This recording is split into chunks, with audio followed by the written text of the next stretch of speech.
Hello, everyone. Welcome to Sharon Nabwire Foundation. Here's a story of a lady from Kenya. Listen. Hello, I'm a friend talking to someone out there, either heartbroken, losing hope, and at the verge of hopelessness. I'm a lady who got married at an early age to a much older man, but we're in love. Few years after marriage, I lost my dear husband. But this was not the time, and at this time, this was the most trying moment I'd ever had in my life. It was the turning point in my life. Facing reality that I needed to have a life without him was not very easy. Poverty was glaring at me. Not to mention I had 3 children to take care of. To add to that, I also had some children that I was taking care of, trying to give them hope, care, support, and protection. In total, I had 30 children to take care of. Imagine how many times we went without food. We went without even soap. Some of the things like medicine were luxuries unheard of. But most of it, we trusted upon God and had faith that one day we would have a smile as a family now of 30. I'm a Christian and a born again who continued praying, not losing hope, being positive,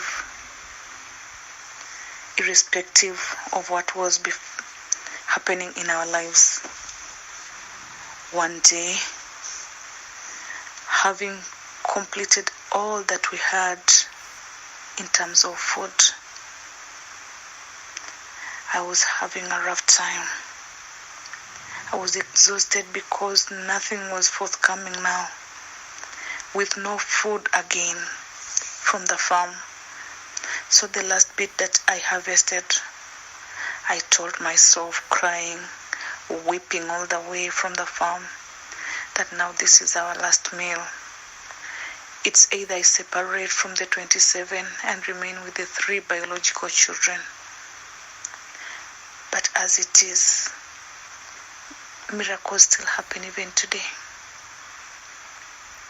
I got porridge for the children and a potato, each one with a potato in a hand and a cup of porridge, and I was crying. And then there was this person that walked in, having heard of what I've been doing with the children, trying to assist the most vulnerable children that have been infected and affected with HIV/AIDS, taking the prevalence of HIV/AIDS at that time. So he walked in and said, today they'll have a better meal than this. I told this man that, this is the last that we have. We are just like the widow in the church, in the Bible, who was having her last meal with the son and wait for death to take them. Actually, I saw God face to face when he disclosed that he had heard of what I've been doing and he had some food for the children. In my mind, I thought it was just some food for a day or two. Surprisingly, he had brought food that would last us for 6 months. Though we remained with a lot of challenges, but at least children had something to eat.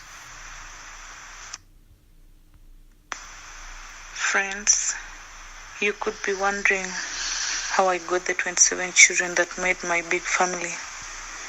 Okay? I started a community-based organization doing HIV-related activities such as home-based care for the people living with AIDS, psychosocial support, ARV adherence, and the likes for the adults. During implementation, the children had been left as child-headed families, facing stigma and discrimination, and had no person to turn to. I sought authority from the relevant ministry to allow me to take care of them in the smallest way I could. So this is how my big family came in existence. It has grown over the years.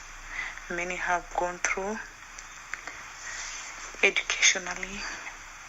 Some have succeeded, and many more are still there, having a place to call home, people to love them. And my appeal still is to all the people out there who think life stops whenever difficulties set in. They should know even the little ones suffer, yet God opens a door. I've made my doors open at the children's home for these children so that they can have quality care and protection. By God's grace, I know they will always remain to be relevant and successful in their lives one after another. Already it's happening, and to God I give all the glory and honor. Thank you. Thank you very much for sharing your story with us. I hope that this story can inspire someone out there who went through the same situation or going through the same situation. Thank you very much for listening. Have a good day.